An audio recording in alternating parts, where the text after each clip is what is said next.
Today we're going to talk about the 3 powerful signs that this dark night of the soul isn't going to destroy you.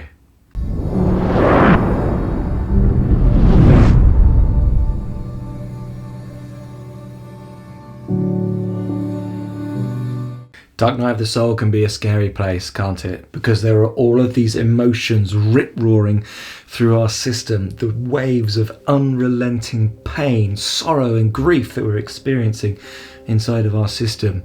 And so that's why we find these sorts of videos, isn't it? So that we can develop our spiritual knowledge inside of ourselves. And if you're interested in that, then you can apply for the Freedom Blueprint, or if you don't have any budget, you're more than welcome to sign up down below for our Freedom Toolkit. This is your starter pack to be able to bring enough energy into the system so that you can shift and vibrate yourself out of a dark night of the soul of the experience. Let's dive into the video. The first sign that this dark night of the soul is not going to destroy you is that you have hope.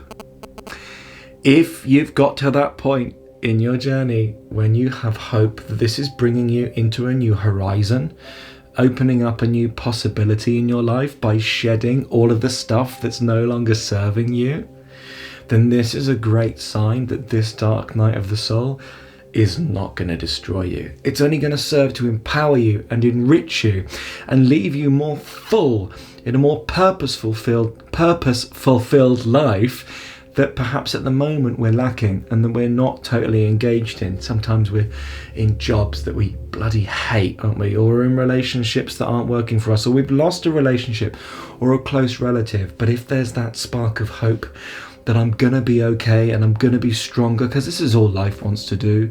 Life wants to make you strong in this experience. And so if we have that hope inside of the system, then that's a sign that this dark night of the soul isn't going to be the end for you and that it won't destroy you. The second sign is that you're getting ready to be ready to feel the pain. What do we do in this dark night of the soul experience is we tend to avoid, don't we, in the myriad many ways of avoidance that we can take. The pain is intense. We know that, and that can lead to crying and many tears and escapism into alcohol and drugs and many other various escapisms that we do. And so it's important really to know that really we have to feel the pain rather than avoiding. Sometimes we're not ready to feel the pain, and that's perfectly fine too. It's fine to avoid. Sometimes it's like my teacher used to say this, for some people drugs are their food, and so we have to allow people their own process of life, their own process of escapism that they feel is giving them the strength to carry on, and we have to have that compassion, isn't it? But you'll know that this isn't going to destroy you, this dark night of the soul experience, if you're ready, or you're getting ready to be ready to feel the pain rather than go into these avoidance tactics. Paradoxically, all it takes is for us to feel the discomfort in our system, allow that burn to be there and move through it without avoiding it, for it to come to an end slowly but surely. It won't happen in one moment, it takes time. But if we're getting ready to be ready to feel the pain, then we know that this dark night of the soul, the time is ticking, and that it's not going to destroy you. The final thing, and I think this probably is the most important one, and it's that the only way out is in. And we're beginning to recognize that. See, we mentioned in our last point, didn't we? We try and do things to avoid this pain, but maybe we're getting that intuitive knowledge, that intuitive feeling that the only way out of this pain is into it. Because it's here to teach you many, many different things about yourself, what you are and what you aren't. And what we have to do to that is to get into that burn, to hug that burn in the belly or the chest and really nudge into the boundaries of our pain, because it will always burn up in the light of awareness that you are. I have one final thing to say, and we could add it as a fourth thing perhaps, that you know that this dark night of the soul is a sign that this won't destroy you, And that's that you are beginning to recognize that this is the start or the beginning of a whole new journey.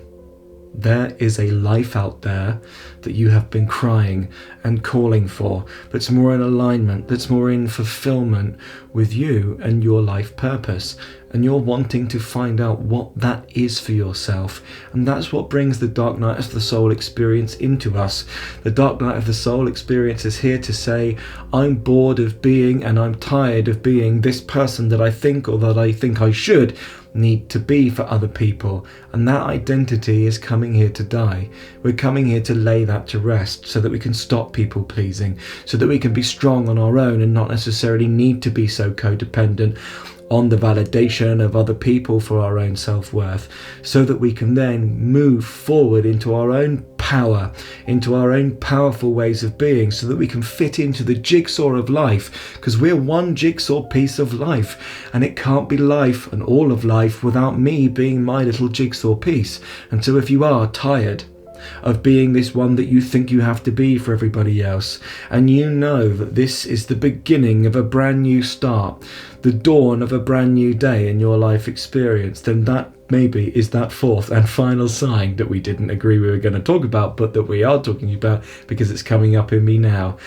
Then you know that this dark night of the soul will not destroy you, and you will come out of this like a phoenix, raging with an inner fire inside. I hope this video helps. Lots of love. Namaste.